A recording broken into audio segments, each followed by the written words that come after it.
We're here at Johnson Canyon. It's about a 17-kilometer drive from Banff. I'm here with Rod Plasma alongside Stephanie from CTV Saskatoon. And you know what? What exactly are we going to see here today, Rod?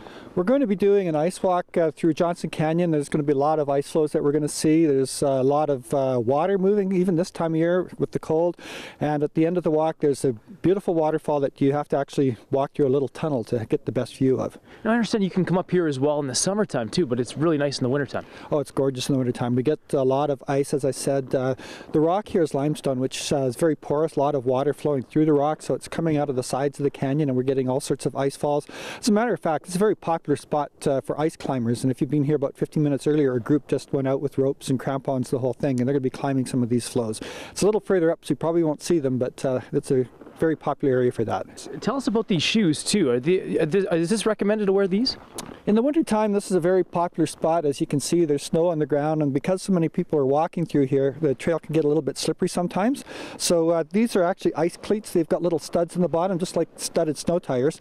So as you're walking along, this will make you a lot more secure. If you fall in the water here, that could have some dire consequences. And of course, bring a camera too, because there's going to be some amazing things to capture. Exactly. Very cool. Well, let's have some fun. We're going to head out here today and see what the sights and sounds of Johnson Canyon has to offer.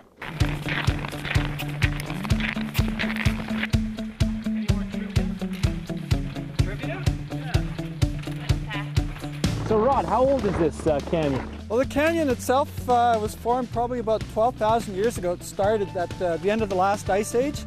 And back then, with the glaciers melting, there was an awful lot more water available than there is today. So it eroded down pretty quick.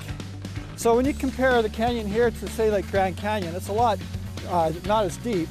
The Grand Canyon had millions of years to get a mile deep, whereas Johnson Canyon has only had about 12,000 years to get down to about 100 to 200 feet deep. So how high up are we actually going to get? High above sea level or above the valley? Let's say both. Okay, well, sea level we're at about 1,500 meters, and we'll get about 100 feet over the floor of the valley.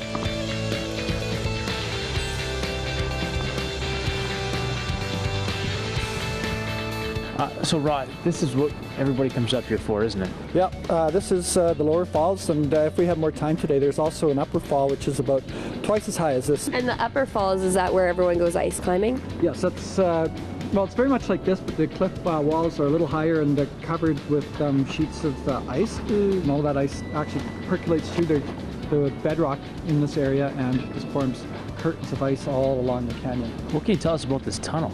This tunnel is a natural tunnel. It was carved by the creek many years ago, and over time erosion actually created a channel this height here and ended up leaving this tunnel high and dry. So the creek itself used to flow right through here in a time long before we were around. Thanks, Rod, for giving us the guided tour. Come out here, Johnson Canyon. It's worth the trek. My pleasure.